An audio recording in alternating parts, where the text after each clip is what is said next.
Hello, everybody. Happy Autism Awareness and Acceptance Month. It is Elizabeth. Um, as I'm sure many of you know, I am a woman with Asperger's syndrome or high functioning autism. Um, I have made basically a lot of notes for talking points so I don't veer off track on a tangent like I usually do, and then I just go on, and people might think, oh, where is she going? So I wrote notes like that to okay. So not only am I a woman on the autism spectrum, I am also a service coordinator for a Medicaid home and community-based services waiver specifically for children with autism that are on the low functioning end. I have worked with adults with autism in community-based residential settings. I will provide my own experience, and I will combine what I have seen on my job with my own personal experience. Due to privacy laws, I am prohibited from giving many specifics. I will be as specific as I need to be to get my point across and without violating any um, privacy laws. Now, for me, I was diagnosed with Asperger's in high school while attending a special education school for students with learning differences, which I attended straight out of Montessori school until graduation before going on to a postgraduate high school boarding school. Pardon me, I'm a little congested. It's that time of year. The school that I went to has its own full-time staff of occupational therapists, speech-language therapists, and clinical psychologists. My mom, who died in her 50s from cancer before I was diagnosed with Asperger's, she had her thoughts about me having Asperger's. However, it wasn't until I had some behavior-related issues with a fellow classmate in school that it became apparent that the underlying issue was Asperger's syndrome that was sort of causing the initial presenting issues. Beginning in junior high, I was becoming aware of my differences with my gender identity, but as for for the sake of this video, I will say was mostly with the social challenge differences that I began noticing. I noticed other students hanging out with each other, and I wondered why it was so easy for them to do that. My parents sent me to group therapy groups led by clinical psychologists, one outside of school and one at school. I wondered why I was going to these groups since everyone else had issues I couldn't relate to.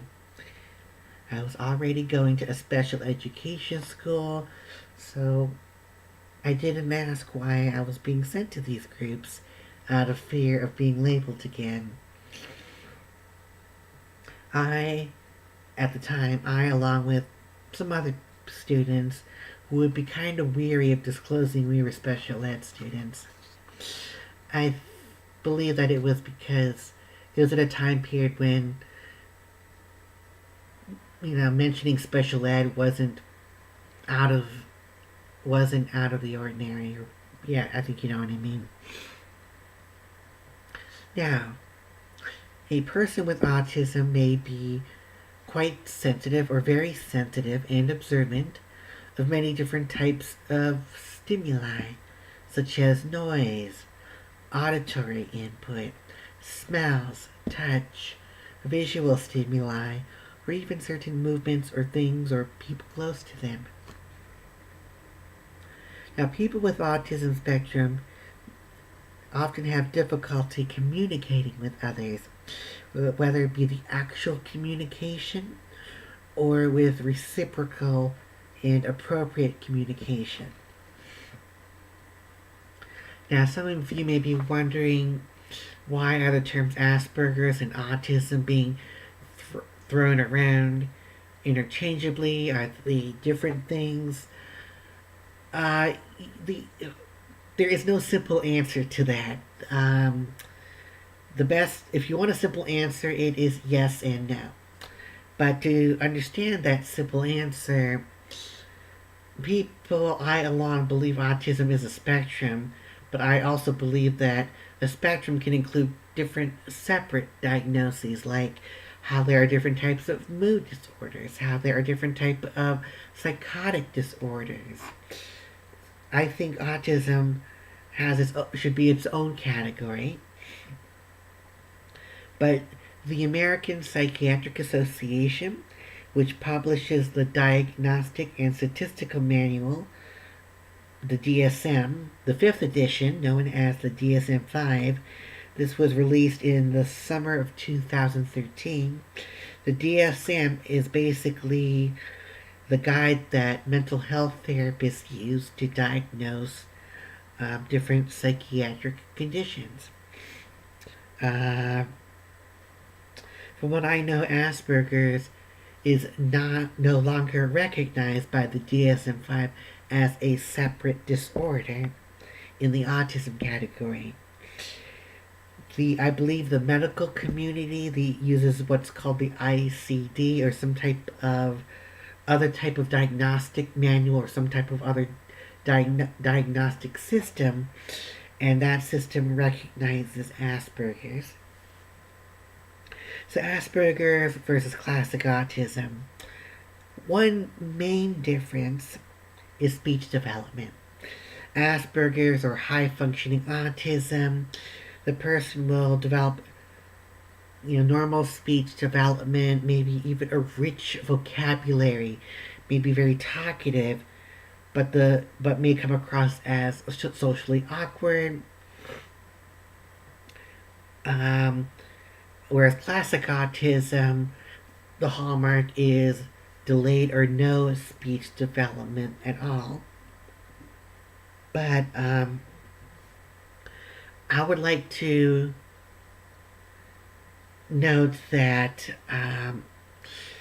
whether the person with autism spectrum disorder has verbal ability or not is not an indication of their level of intelligence.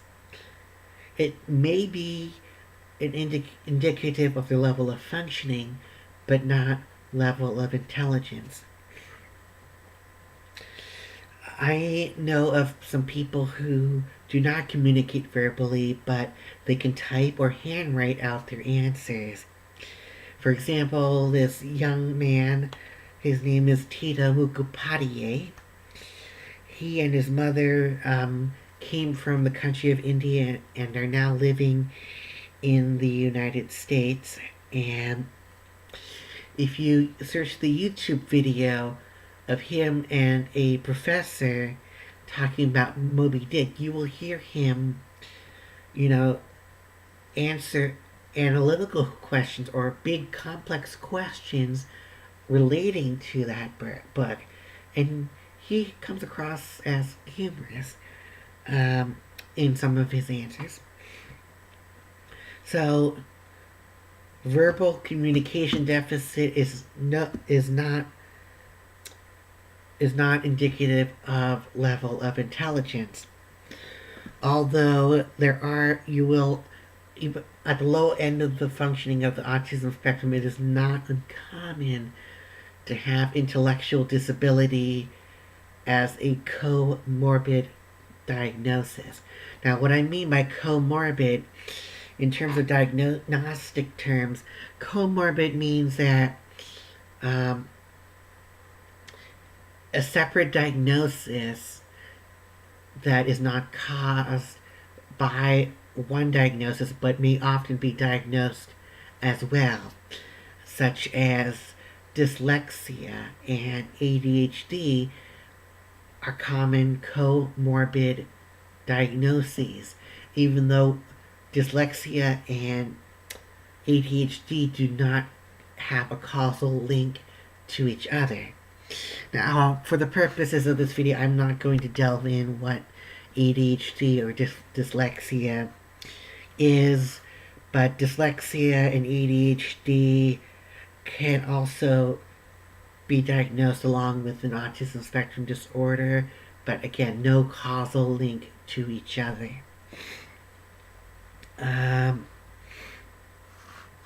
So moving on with the communication aspect, receptive communication.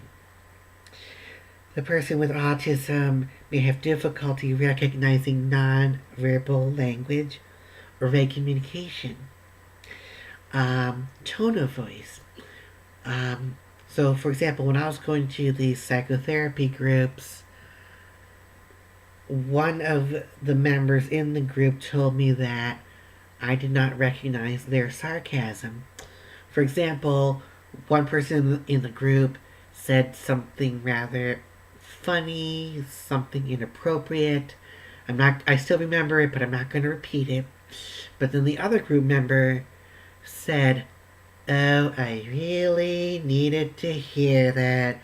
Thank you." But the thing was, I didn't realize the tone. I thought she honestly needed to hear that and was genuinely thanking him. That was what I was thinking in my mind. And when I reacted as such, that other group member said she was being sarcastic. Now, in my mind, I didn't believe that. I honestly thought that she was wrong and I was in the right. So that's something that can happen.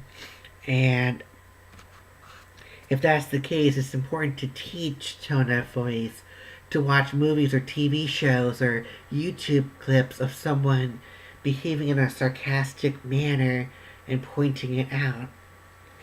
Multiple examples. I would like to point out that for many of us on the autism spectrum, our learning and thinking goes from specific to general, or bottom-up thinking. So, for example, in order for me to identify sarcasm, I needed to learn multiple examples of that from hearing it from many people in many contexts before I was able to say, oh, that's an example of sarcasm.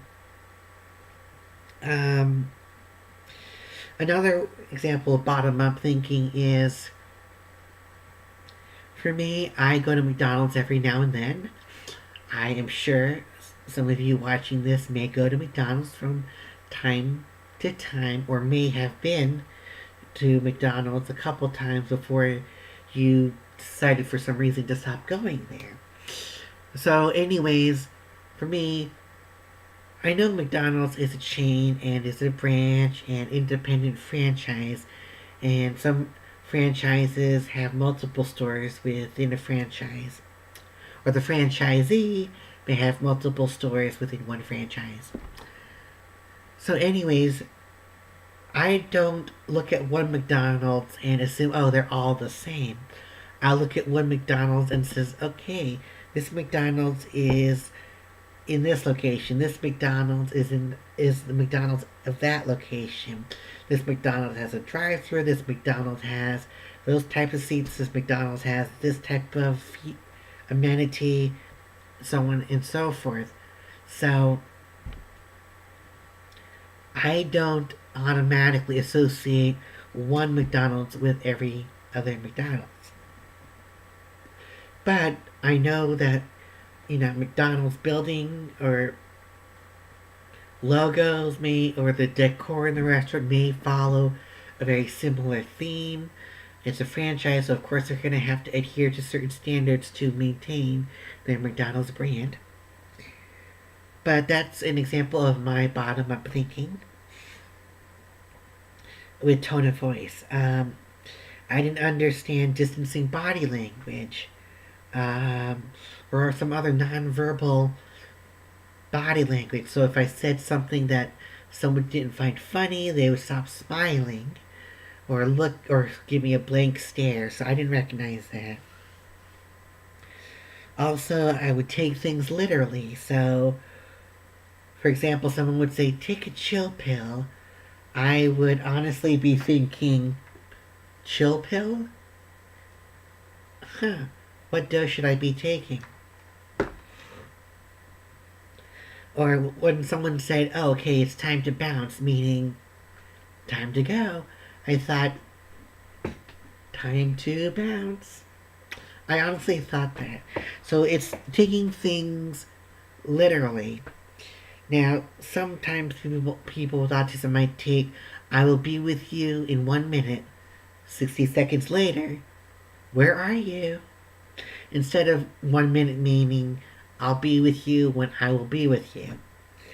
Um, so to continue on the difficulty with socializing, so without concrete instruction on proper reaching out to other people, a person on the autism spectrum may try to reach out to others in inappropriate ways. People with autism do want to have friends and to connect with others, but these social communication deficits can make it a challenge. Often you will find that written communication, such as text messages or instant messaging over social media, will be easier and you may have a better and more articulate conversation. And it may be more back and forth than in person. I am the same way, but however, I've learned that it is important to learn how to converse with others in person. What I have found to help socializing become easier is to connect with people who have shared interests. Being a transgender woman, I am one of the transgender women who likes being connected to the LGBT community and other LGBTQ people. So I attend related events and meetings when I can. I also like being involved with my church, so I attend church often, and I'm involved with one of the leadership boards at my church. So that makes it easier for me to connect with other people because first of all, these settings are somewhat structured, and I like sense of social structure. Um, so that's one way for me to engage in reciprocal conversation with other people, and I recommend that for others. Find people who already have shared interests, but recognize that you know how you met may not be the dominant conversation. You may spend time with each other outside of that. Like, I have a couple of older friends who are in their 70s, good friends. We hang out with each other outside of work. I mean, outside of church. Well, first off, they're not really nighttime people. And one of them loves to cook for people. So that makes things good for both of us.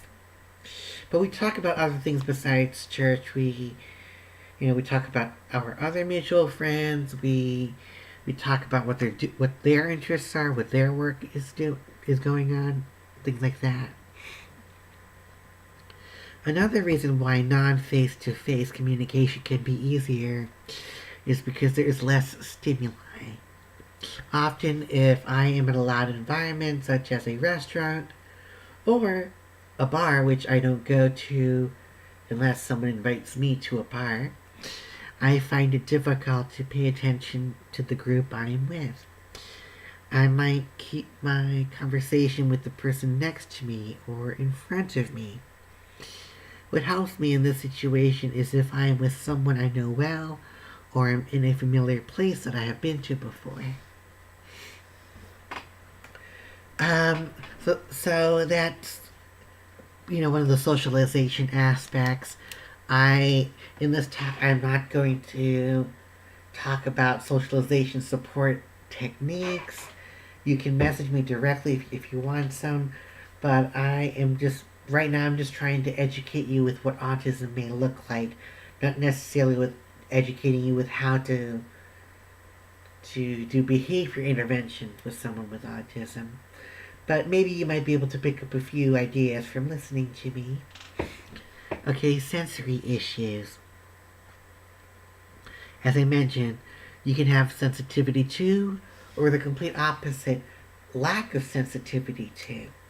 So when someone has a lack of sensitivity to something, they may seek out that stimuli, or what we in the field may call sensory seeking behavior. Um, Visual. Sometimes a person may like certain visual stimuli. For me, I don't like flashing lights. So sometimes I may have to put up with it, especially when I am driving or when I'm walking by on the street and a car is coming by and signaling I am turning.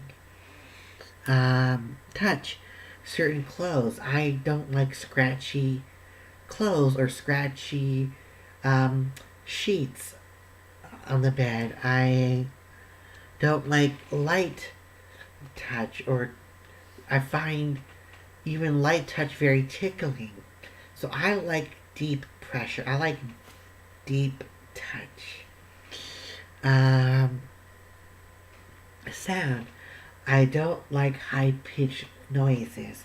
For me, it is not necessarily the volume, but it is the pitch. Um, One other thing that I cannot stand, like for example, if you have a post-it note um, lying at the edge of a table and part of its flap is sticking out and someone is going up and down the sound on that drives me crazy. Certain tastes, like certain food. I like meat. I like steak. I like burgers. Sorry to my friends who are vegan, but for me, that's what I like to taste. So when I'm eating something, I like that constant taste in the mouth. So I might put big portions of it in my mouth, but I've learned to chew at a fast pace to keep up with it. Smell. People with autism, we like certain smells or dislike certain smells, or maybe sensitive to certain smells. Um, okay, there are two more senses, the vestibular and proprioceptive, in addition to the main five, but I will not be covering that. Next is focused area of interest. Now, if you know someone with autism, they may dominate conversations about a certain topic, or might find creative ways to bring it up. They may not realize that topic may not be appropriate to discuss with them and or the current social situation. This is when it's good to teach them that there are people out there who may be interested in discussing this with you. Online communities, interest groups that you can meet with, or interest groups that you can start if that's something you can do. But however, depending on that interest, that could be something the person with autism could focus on a career. So, for me in college, my big area of interest was bereavement support. Bereavement, the death of a loved one specifically. And that was, influenced by the death of my mom. So, I made that my area of focus in undergraduate, even though professionally and non-professionally I'm not pursuing the bereavement field like I did when in undergraduate school. But, I focused on that where it became an asset. I took bereavement counseling class. I took a sociology of death and dying class, and when I contributed my knowledge to the class, it was actually well appreciated. It came to the point where some of the professor would be asking a question and would be like, "Does anyone have any ideas besides Elizabeth?"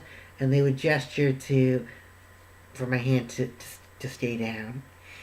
Um, but every now and then, a classmate might would have picked my mind or asked me, say, "Hey, what do you think I should be talking about in this paper about this topic related to bereavement?" So, focus different areas of interest and shared interest groups. Those are the two things that help make socializing a lot easier. Also, if you are watching this and you know a child or a person with autism who likes to meet and greet people in a structured way, they are a member of their church or faith community, and their faith community has usher positions. The next time that an opening for usher is open, let them sign up to be the greeter or usher handing out programs. This helps them learn socializing in a structured environment and in an environment that is already familiar to them. So, that could be one way. I mean, you could usher with them and, ask yourself, what is the worst that could happen? I mean, I don't think there are any age requirements to be a greeter at church.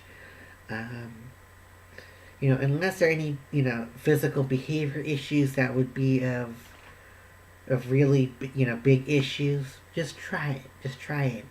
You're dealing with church, not the nuclear launch codes. Next is change in routine. People with autism like predictability. So do I. But I've learned over the years that to not over predict, to not over plan details. See, the mind of a person with autism pays attention to details. So when planning, if things don't go as planned according to what we have in our mind for the details, we can get, I don't know, upset, frustrated, meltdown even. Now, again, this can vary by, this varies by the person, and sometimes it could be a different bus driver, a regular seat not being available, an item out of place, even if it is on the other side of the table. You go to the store and what you usually get is not available. That could, make you flustered. Last moment change of schedule.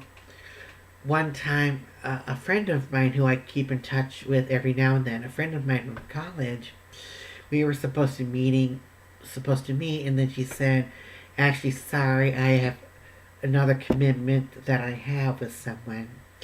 Now, I went off on her, but she said, "I'm not going to be your friend if this is how you're going to keep reacting." So in a way, that was a wake-up call to me.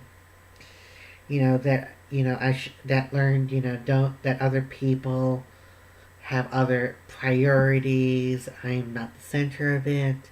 Other people have plans just like I have plans myself. Um, but me and this friend, we made up, and we're on speaking terms. And I told her that in a way, you know, I learned from that situation. It was a learning experience. Um, let's see if I have anything else to add from what I have covered. Um, yes, if you want to learn more about autism spectrum, I recommend going to the website Asperger Experts. You can learn a lot from Danny. I forget his last name. Danny Rady or something. Danny at Asperger Experts. He can talk about the sensory funnel. He talks about how sensory issues are often the main barrier to learning socializing, emotional regulation, and executive functioning skills, among other things. Another person I recommend is Temple Grandin. She is a professor of animal science at Colorado State University. She is an inductee to the Women's National Hall of Fame. And if you eat meat, most of the meat that you eat is probably processed in facilities she designed.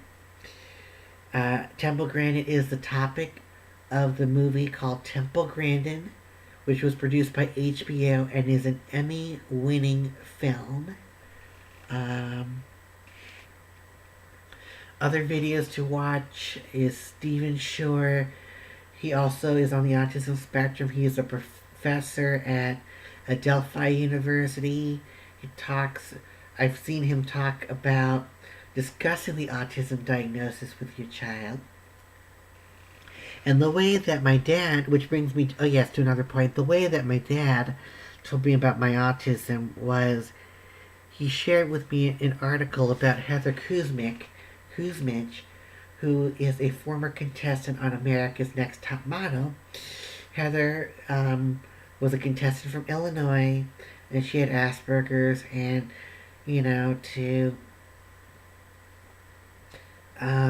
to see someone else who was a girl, even though I wasn't out transgender at the time, but to see someone else my age or the same gender identity, although hidden for me, it helped me be a little bit more open and accepting of it. And when I learned more about autism, and the more I'm learning, I'm learning more about myself. And, to someone with autism, if you just learned about your own diagnosis, read about autism.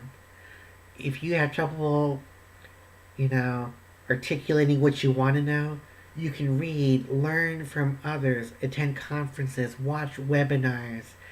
The Autism Research Institute has a lot of free webinars at autism.com, and you can navigate on that website through webinars.